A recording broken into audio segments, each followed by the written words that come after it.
éveiller les consciences, stimuler l'envie d'agir pour un tourisme positif. Bonjour et bienvenue sur Expérientiel. Je suis François Huette, passionné par un tourisme guidé par le sens.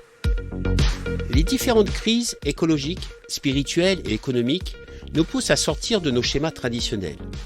Elles nous invitent à questionner l'impact de nos activités sur la santé de la planète et de l'humanité. Ce podcast est la rencontre avec des acteurs engagés. À travers leurs histoires, nous allons découvrir des femmes et des hommes visionnaires. Ce sont des passeurs d'expérience et de savoir qui sèment des graines de réflexion et d'action pour co-construire un tourisme positif, porteur de sens, inclusif et non culpabilisant. Pour ne rien manquer à notre actualité, suivez-nous sur Facebook, Instagram et LinkedIn et n'hésitez pas à nous soutenir en mettant de belles étoiles et en partageant autour de vous. Ce que disent les Maasai, par exemple, c'est que le chaos extérieur aujourd'hui n'est que le reflet de notre chaos intérieur. Allez, sans attendre, je vous invite à vous installer confortablement dans un lieu calme, pourquoi pas au contact de la nature, pour prendre le temps de découvrir des acteurs du tourisme positif. Bonne écoute!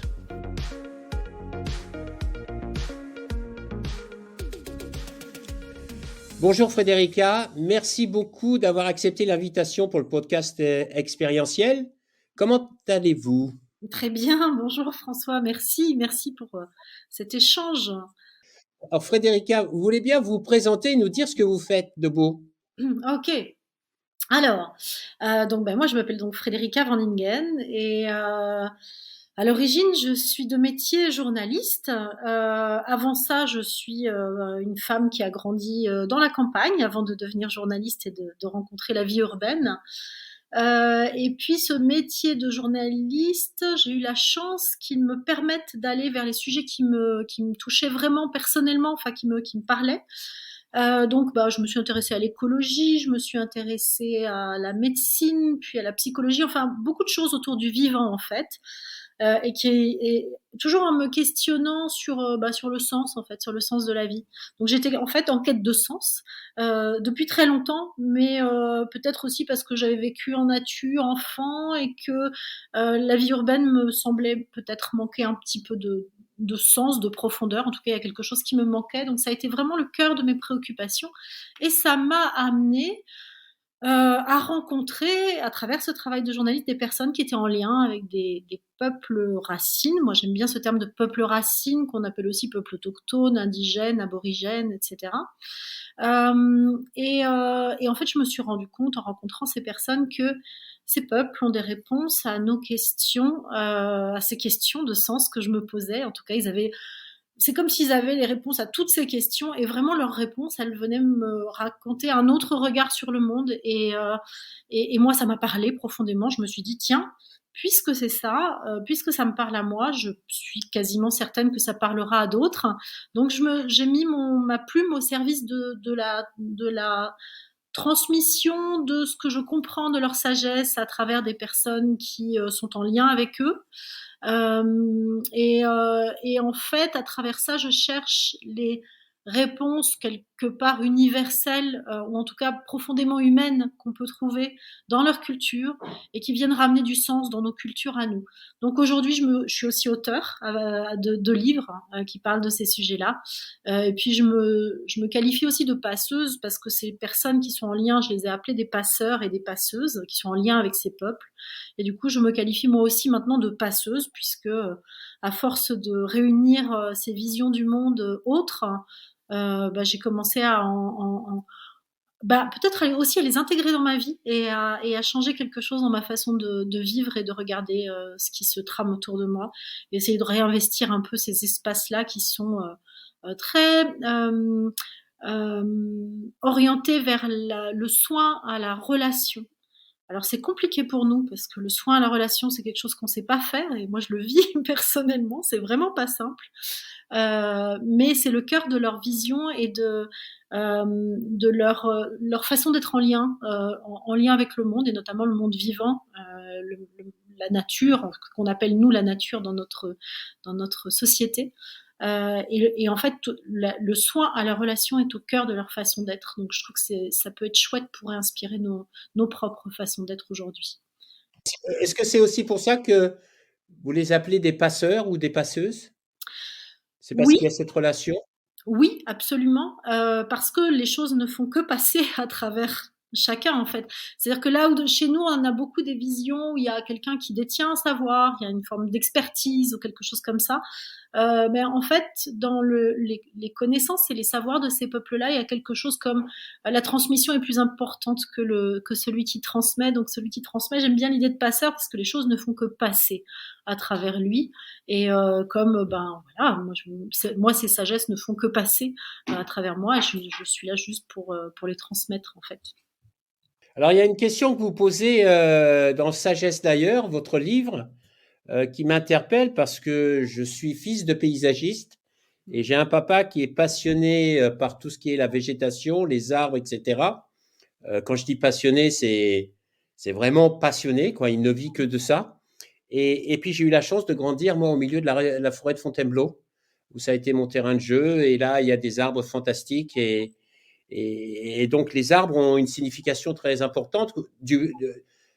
Ça va même jusqu'à que je les intègre dans certains de mes ateliers pour justement construire des projets, etc. La première question que vous posez, c'est comment peut-on construire un futur sans racines? Hmm. Est-ce que vous pensez qu'aujourd'hui, on est déraciné? Oui, oui. Ben, c'est-à-dire que en explorant les cultures de ces peuples-là, l'évidence, elle est là. C'est que oui, nous sommes déracinés. Eux sont restés reliés à la terre sur laquelle ils vivent, ou en tout cas sur la terre, à la terre, puisqu'il y en a certains qui ont été déplacés, mais malgré tout, il y a toujours cette notion que dans leur culture, ce lien, il est omniprésent. Donc ça, c'est oui, absolument. Et nous n'avons plus ça. Nous avons perdu cette notion de culture enracinée, en fait. On est des cultures déracinées. Les Maasai, par exemple, considèrent que les humains sont des arbres qui marchent. Donc ça raconte quand même quelque chose de l'importance de ce lien, de cet enracinement. Et donc il y a évidemment l'enracinement des personnes, il y a l'enracinement des corps, on en parle beaucoup dans certaines pratiques corporelles par exemple, mais il y a aussi l'enracinement de la pensée. C'est-à-dire qu'aujourd'hui, dans la pensée occidentale, il y a quelque chose qui est complètement hors sol, qui est déconnecté du vivant et du sol et de la terre. Et d'ailleurs, on le voit dans les politiques agricoles, hein, par exemple, pour donner juste un exemple. Mais c'est-à-dire que on ne pense pas la politique à partir de ses racines. Et on ne pense pas le vivre ensemble à partir de ses racines. Et on ne pense pas même l'être humain à partir de ses racines. Donc oui, nous sommes déracinés. Oui. Alors, vous parlez de politique, etc., de culture. Euh, Moi, ce qui m'a interpellé, c'est que, et je me suis reconnu dedans, c'est vrai qu'on est éduqué dans un chemin de vie qui est très, très, très linéaire, Mm. alors que les peuples racines, quels qu'ils soient, parce que dans votre livre de sagesse d'ailleurs, je tiens quand même à le dire, c'est quand même 12 témoignages Oui. de peuples racines à travers le monde. Oui. Et ce qui est intéressant, c'est que dans la pensée profonde, il y a beaucoup de similitudes, Oui. dont cette approche de la vie qui dit que ce n'est pas quelque chose de linéaire, mais au contraire une spirale. Est-ce que vous pouvez nous en raconter un peu plus là-dessus? Mm. Oui, alors bah, déjà, effectivement, ce dont je parlais à l'instant, le fait que ces cultures-là, elles sont reliées à la Terre, fait qu'elles ont une vision cyclique. Bah, c'est tout simple en fait, hein. Le cercle, il est partout dans le vivant en fait. On a les jours, voilà, le soleil qui se lève, qui se couche le soir, qui revient le lendemain. Enfin voilà, tout ça c'est des cycles. On a évidemment les saisons chez nous, par exemple, surtout dans nos régions. Donc ça aussi, c'est un cycle. Tout est cycle en fait. Si on regarde la vie d'un arbre, c'est un cycle. Enfin, tout est cyclique en fait. Dans le vivant, tout est cycle. Et nous, à partir du moment où on a commencé à déconnecter notre pensée de cette vision, enfin de la Terre, on a commencé à aller vers quelque chose qui est un objectif, et à contrôler le fonctionnement du vivant pour aller vers l'objectif. Donc oui, il y a effectivement cette différence qui est fondamentale entre notre vision et la leur. Je dirais que dans la leur, il y a quelque chose comme la conscience que nous sommes traversés par le temps. Et alors que chez nous, il y a quelque chose comme dans une vie, par exemple, on va avoir des objectifs de réussite, de carrière, de je ne sais quoi, enfin et dans leur vision à eux, ça va être quelque chose de beaucoup plus euh, ils sont un élément du vivant qui est destiné à transmettre aux générations suivantes. Donc forcément, le vivant va aller traverser le temps d'une vie, mais ensuite ça va être retransmis à la suivante, etc. Donc il y a toujours cette notion de cycle à travers ça. C'est-à-dire que et ça remet aussi quelque part peut-être d'une certaine façon l'ego à sa place. C'est-à-dire qu'on est juste là pour être traversé par la vie et pour la transmettre. Quand je dis ça, c'est une évidence, mais quand une culture le met en œuvre profondément dans sa façon d'être au quotidien et dans sa société, ben, ça change tout parce que déjà rien que le lien à la terre lui-même, il va être mis en œuvre de façon à ce que on puisse renouveler ce qu'on va par exemple prélever. C'est-à-dire jamais on va aller détruire une terre ou aller l'exploiter jusqu'au bout. Enfin, dans les systèmes qui sont les nôtres, on puise jusqu'au bout. Là, on arrive un petit peu au bout pas mal de ressources écologiques, mais chez ces peuples-là, c'est impensable, c'est juste impensable. Déjà parce que en fait c'est aussi dans leur perception, c'est un viol de ce qui nous est donné. Parce qu'il y a aussi cette notion-là, c'est que ça nous est donné. Là où nous, on a profondément intégré dans notre culture que les ressources nous appartiennent en fait. Et là c'est le contraire, c'est la vision que la vie nous est donnée, la terre nous est donnée et que le rôle de l'humain c'est de préserver tout ça. Donc c'est de rentrer dans ces cycles, c'est de prendre conscience de tous ces cycles et de fonctionner en symbiose avec tous ces cycles. Voilà, donc ça c'est quelque chose de profondément différent. Ce qui est intéressant dans ce que vous dites, c'est que quand on parle de cycle, donc on parle aussi de régénération. Oui, absolument. Alors que quand on est dans le linéaire, on regarde pas ce qu'il y a derrière, oui. On regarde juste devant, alors que la régénération, c'est vraiment aider à transmettre, ouais, c'est intéressant, aider à transmettre, mais aussi à grandir, oui. Hein, à faire évoluer les choses de manière positive. Absolument. Et est-ce qu'il y a une notion d'adaptabilité aussi? Alors ça, c'est omniprésent dans ces cultures-là, c'est-à-dire que en fait, parce que, alors la raison, elle en est simple, c'est que quand ils vivent dans un espace de nature, ce qui était notre cas aussi, hein, il y a très très longtemps, il y a un lien permanent avec tout ce qui les entoure, une observation de ce qui les entoure, et donc c'est juste impossible de sortir de ce cadre-là. Quand on est imprégné d'un cadre naturel qui lui-même fonctionne de façon cyclique, on ne peut absolument pas le négliger, puisque en plus, si on fait ça, on sait qu'on va le payer derrière, et même, même les générations même, c'est-à-dire que si on va épuiser la forêt à côté ou le saumon à côté, il y a cette conscience que ça va nous revenir très vite. Donc oui, la notion de régénération, elle est là. Et puis du fait qu'il y a ce lien-là qui se crée, qui va être un lien d'observation, un lien alors il est sensoriel, sensuel même, ce lien, en fait. Ça fait qu'en fait, il y a pas de coupure de l'environnement dans lequel ils évoluent. Et ça donne effectivement une incroyable adaptabilité parce qu'il y a une grande connaissance du vivant.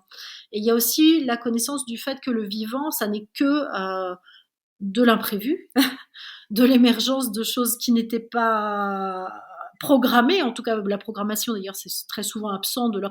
Ils savent comment fonctionne le vivant, donc ils savent fonctionner avec lui, mais ils vont pas programmer un objectif. C'est toute une pensée en fait qui est différente et qui fait qu'ils sont extrêmement, oui, adaptable, souple, agile, on dirait, hein, dans certains milieux de langage. On parle beaucoup d'agilité. Ben oui, ils ne sont que ça, parce qu'ils sont profondément vivants et que leur pensée est profondément vivante.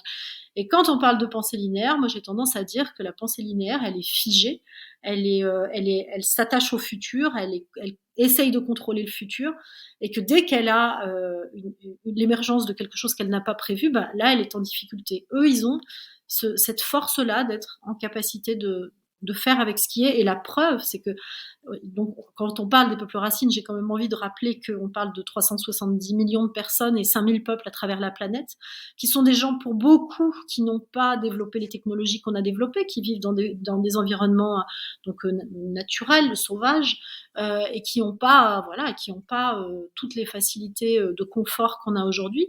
Ils sont très souvent dans des environnements difficiles, parce qu'ils ont été repoussés par nos cultures vraiment dans des extrêmes, et malgré ça, ils sont encore là, et leurs cultures sont vivantes.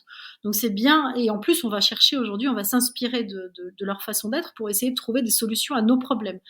Donc c'est bien qu'ils ont une capacité d'adaptation hors du commun. Et ça, c'est quelque chose que, à travers le développement de nos technologies, qui veulent maîtriser, qui veulent aller toujours vers des objectifs, on a perdu quelque chose de cette adaptabilité, alors on peut utiliser le mot de résilience aussi si on veut, mais on a vraiment perdu quelque chose de ça que eux ont préservé. J'ai l'impression aussi qu'ils ont une capacité d'empathie très, très développée. L'empathie par rapport à l'autre, par rapport à la planète, par rapport au monde végétal, etc. Et ils ne font pas les choses juste pour faire les choses.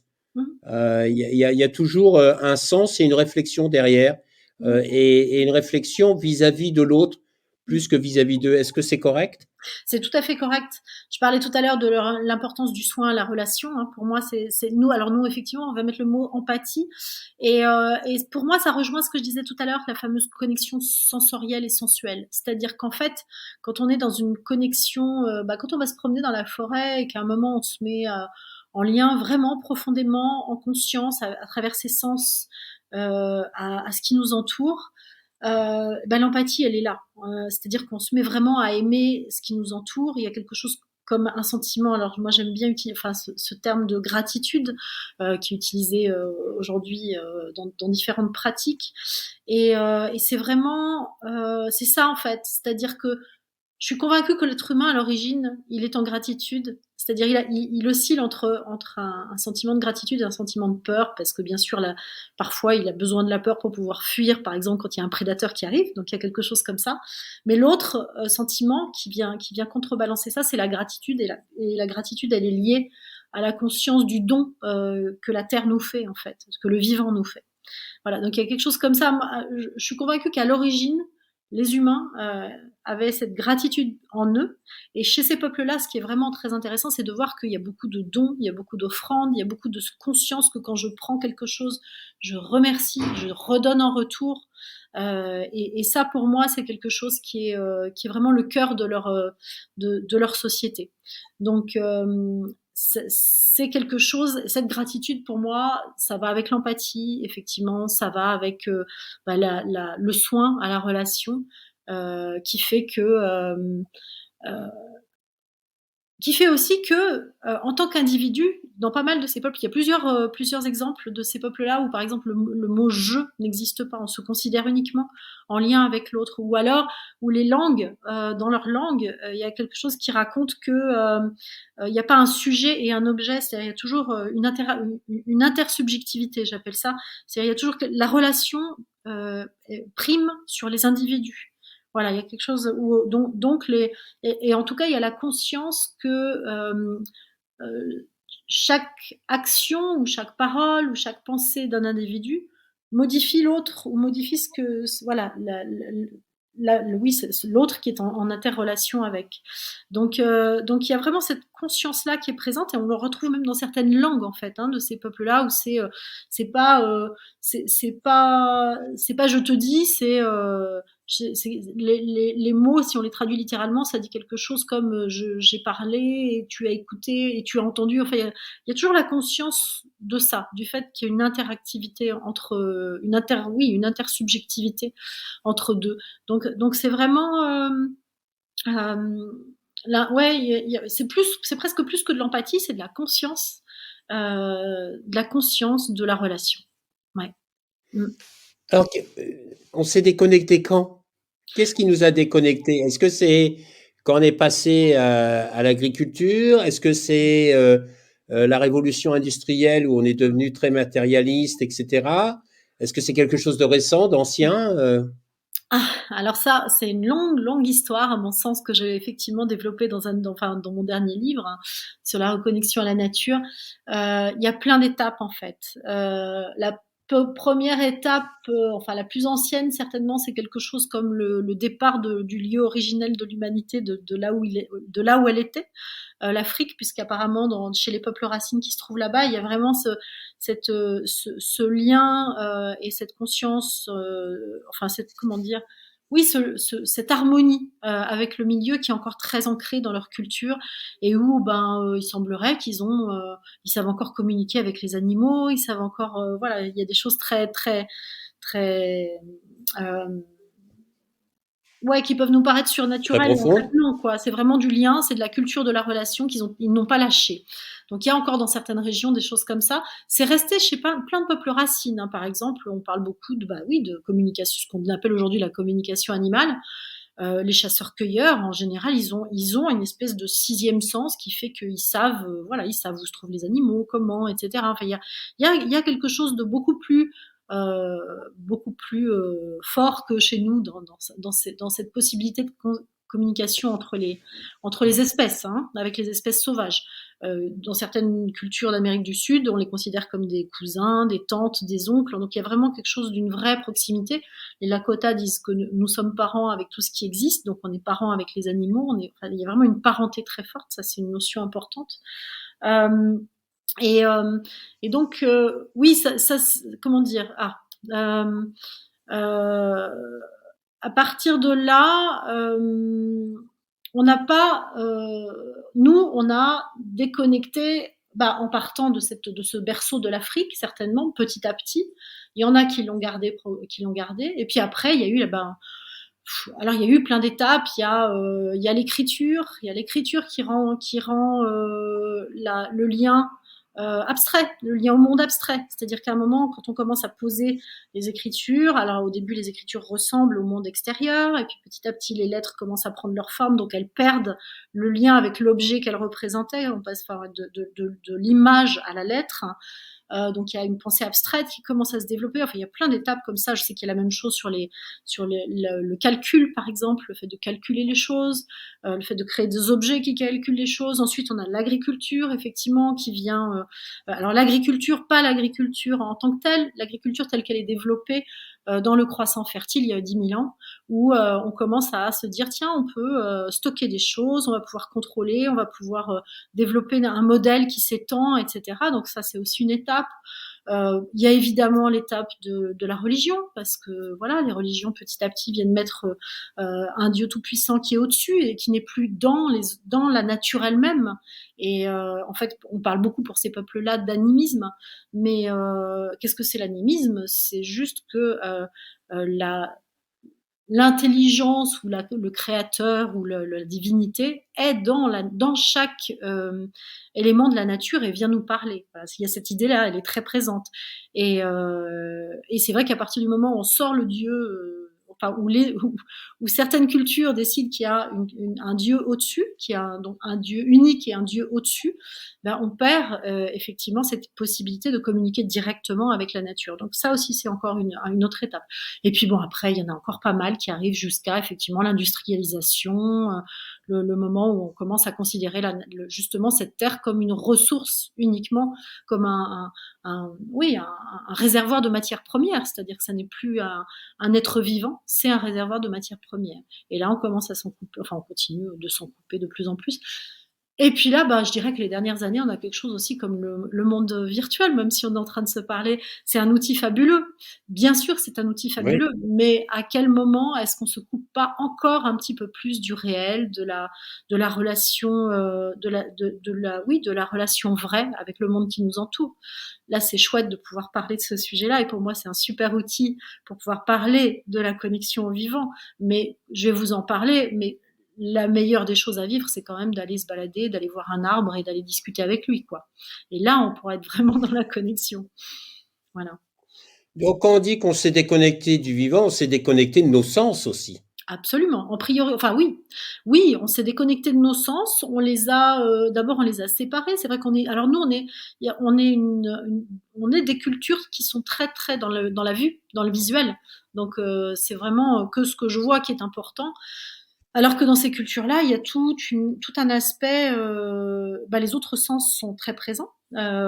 L'écoute. Bah, justement, je parlais tout à l'heure de savoir repérer le prédateur qui vient. L'écoute, c'est quelque chose d'essentiel. Et puis bah, les autres sens aussi, bien sûr. Et c'est vrai que bah, la déconnexion sensorielle, la connexion, elle est sensorielle. La connexion au monde, elle est d'abord sensorielle. Voilà. Et parce qu'à un moment, on va travailler cette connexion des sens, on va pouvoir ressentir quelque chose qui est un peu plus large que juste sensoriel. Et nous, on a découpé ça et on a orienté tout vers, vers ce qui se voit. C'est intéressant de savoir que bah, chez ces peuples-là, il y a le monde visible n'est que là, on le retrouve dans toutes leurs visions, hein, un peu partout. Le monde visible n'est que la traduction d'un monde non visible. Et ce monde non visible, bah, il est perceptible avec les sens, enfin d'autres sens. Et ce monde invisible, il est aussi à l'intérieur de nous. Voilà. Donc c'est vrai que si on est toujours branché vers l'extérieur comme on est dans nos cultures, on peut pas voir ce qui se trame à l'intérieur de nous. Et ce qui se trame à l'intérieur de nous, c'est ça qui crée, en fait, qui précède le visible, en fait, dans toutes ces cosmovisions-là. Donc voilà, Alors, comment on fait pour se reconnecter justement à soi? Mmh. Alors, on crée des espaces de silence, ça c'est important. Pour moi, la priorité des priorités, c'est de retrouver des temps et des espaces pour se reconnecter. Parce que ça, chez nous, en plus, avec les nouvelles technologies, on est vraiment dans l'immédiateté tout le temps. Donc, c'est d'abord, effectivement, recréer des espaces, enfin, des temps pour pouvoir euh, se poser, effectivement, faire silence. Et puis la reconnexion au sens, pour moi, c'est quelque chose, c'est vraiment le b.a.-ba, c'est ça. Et là, on peut commencer à aussi être à l'écoute de ce qu'on ressent. Donc, la fameuse gratitude dont je parlais tout à l'heure. La gratitude, elle n'est pas toujours au rendez-vous, hein. Mais c'est intéressant. Quand elle n'y est pas, c'est justement là où c'est intéressant d'aller chercher. Pourquoi je suis pas dans cet état-là maintenant, ici, aujourd'hui? Ah, tiens, ah bah oui, ah oui, ce truc qui me met en colère, tiens, ah mais oui, il est en train de me couper de ce que j'ai devant moi, ou il est en train, voilà. Il y a une conscience, ça permet de redévelopper une conscience de ce qui se trame en soi, et puis bah, de se réajuster un peu pour arriver à retrouver l'équilibre. Parce que ce que disent les Maasai, par exemple, c'est que le chaos extérieur aujourd'hui n'est que le reflet de notre chaos intérieur. Donc il y a vraiment l'idée de se dire, euh, créons des espaces pour retrouver l'équilibre à l'intérieur de soi, et à partir de là, chacun individuellement, hein, les uns à côté des autres, on va pouvoir commencer à créer une sorte de bulle un peu plus équilibrée, un peu moins dans le chaos, en fait, qui vise un peu plus l'équilibre et l'harmonie que le chaos. C'est ça je dirais que c'est ça le chemin. Tu parlais de sortir du jugement. Nous, on est dans une culture quand même très binaire, hein. J'ai raison, t'as tort. Mm. Euh, les Maasai, ils parlent de grandir ensemble. Ils parlent même pas d'échec, ils parlent d'apprentissage de la vie. Comment on peut intégrer ça, nous, dans notre quotidien? Parce que c'est quand même tellement ancré en nous. Ça va pas être facile de changer. Mais pour moi, il y a quelque chose de justement de cet ordre-là, de créer l'espace pour pouvoir se le permettre, en fait, parce qu'on est rentré dans une espèce de course, hein, et on le voit bien, dans une course oui, à la productivité, et à partir du moment, et à l'efficacité, à partir du moment où on est dans cette énergie-là, on est dans quelque chose qui vient forcer et qui vient rencontrer forcément des forces contraires, il y a quelque chose comme ça, des tensions contraires. Donc l'idée, c'est vraiment d'arriver à essayer de recréer, moi je reviens toujours sur cette idée-là, de recréer des temps pour ça, et puis des temps pour partager l'importance de ça aussi, parce que chez ces cultures-là, dans toutes ces cultures, il y a aussi énormément de temps passé à discuter ensemble autour du feu et sans objectif. C'est pas une réunion avec un objectif où on va fixer des nouveaux objectifs. C'est juste une réunion où on vient se raconter, on vient parler, on vient partager ce qu'on a vécu, etc. Donc toutes ces choses-là sont des petits outils, alors qui peuvent paraître bien minces évidemment par rapport aux situations qu'on vit, mais en fait, comme c'est une culture, plus on va mettre ça en place dans des groupes, dans des groupes humains, plus quelque chose de plus ajusté va pouvoir se remettre en fonctionnement. Donc euh, ça permet aussi quelque part dans ces espaces de partage et où on se donne le temps, ça permet d'abord de se connaître. Donc ne pas avoir besoin de rechercher la reconnaissance à l'extérieur, donc ça calme les égos. Tous ces peuples-là, ils ont quand même cette chose particulière, c'est que ils ne cultivent pas l'ego. C'est contrairement à nous, où on doit toujours faire ses preuves, où on doit en plus, on a eu pas mal de blessures au cours de nos vies, etc., etc. Donc, on est toujours en fait, on est en réaction par rapport à des blessures profondes qu'on a à l'intérieur de nous. Et alors, ce qui est intéressant chez ces peuples-là, c'est que si on regarde leur évolution, leur accompagnement de la vie, il y a vraiment cette idée que on va accompagner la personne à savoir qui elle est. Donc, il y a beaucoup moins de frustration, de blessures, de choses comme ça. Il y a un continuum dans leur façon d'accompagner les enfants qui fait que les individus vont trouver leur place dans le groupe. Donc ça a pour effet de calmer les égos. Donc ça, bon, évidemment, ça se fait pas en un jour, c'est plutôt peut-être en une génération. Mais pour moi, il y a urgence aujourd'hui donc là, pour le coup, il y a urgence à permettre aux enfants, par exemple, de revivre ces expériences-là en collectif, en nature, pour essayer de remettre un peu les choses à leur place et puis surtout de remettre l'humain à sa place dans l'écosystème, parce que c'est quoi un ego délirant? C'est un humain qui ne connaît pas sa place dans l'écosystème. Donc, c'est retrouver nos places dans l'écosystème, et retrouver notre place dans l'écosystème, c'est découvrir ce pourquoi on est fait, pourquoi on est venu dans une vie et quelle est notre mission de vie. Les Maasai parlent de mission de vie, les Amérindiens parlent de médecine personnelle, c'est la médecine dans le sens où c'est ce qui va pouvoir soigner le monde. C'est parce qu'on va trouver sa place, on va soigner quelque part le monde.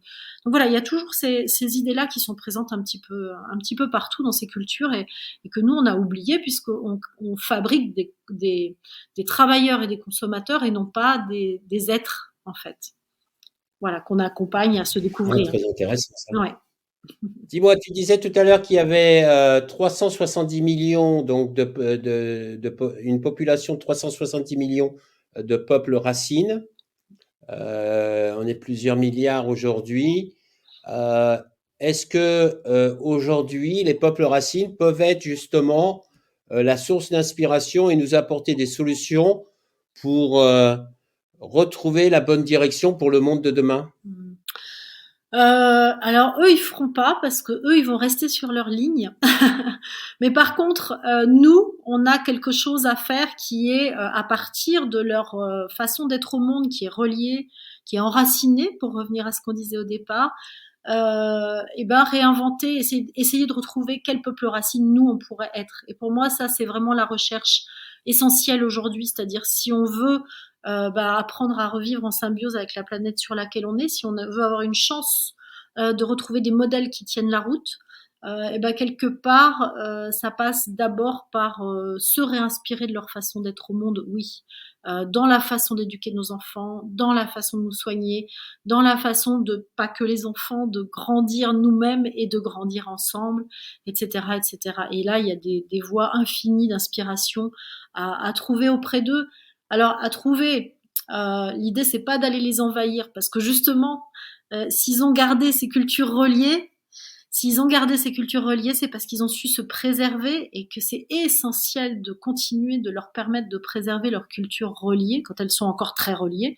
Et puis même ceux qui sont un petit peu entre deux mondes, c'est essentiel de leur renvoyer que ces cultures, elles sont importantes pour nous aujourd'hui. Je parle de biodiversité de la pensée.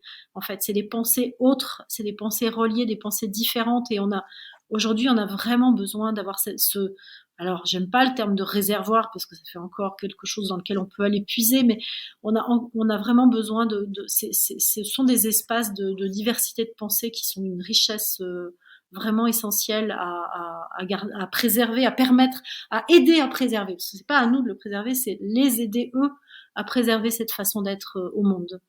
Et nous, notre job, je pense que c'est plus d'aller aujourd'hui, il y a plein de gens qui ont commencé à les rencontrer, qui ramènent des savoirs, et c'est à partir de ces savoirs-là qui ramènent même des modèles issus de leur savoir qui permettent de recréer, de réinspirer des façons d'être ici. Et pour moi, c'est vraiment nous, ici, aujourd'hui, chez nous, comment on peut mettre en œuvre ces outils-là pour essayer de revivre de façon enracinée.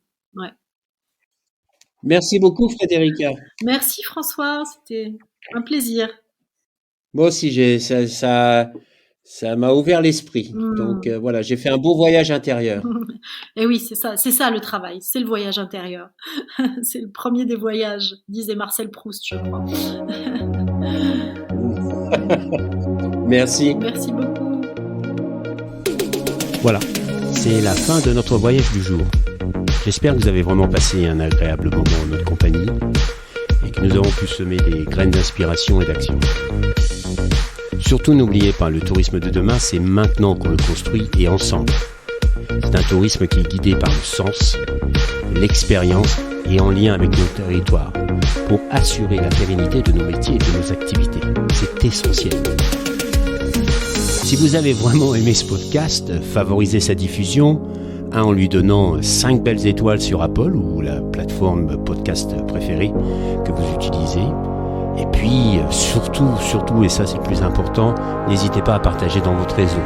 Essaimer la connaissance, essaimer le partage d'expérience. C'est essentiel pour chacun d'entre nous d'avoir accès à cette information. Et puis, si vous voulez continuer l'aventure avec nous, le voyage avec nous, bien, je vous invite à vous abonner pour suivre tous les épisodes gratuitement et être informé dès qu'ils seront publiés. Voilà. Je vous remercie et à très bientôt. Au revoir.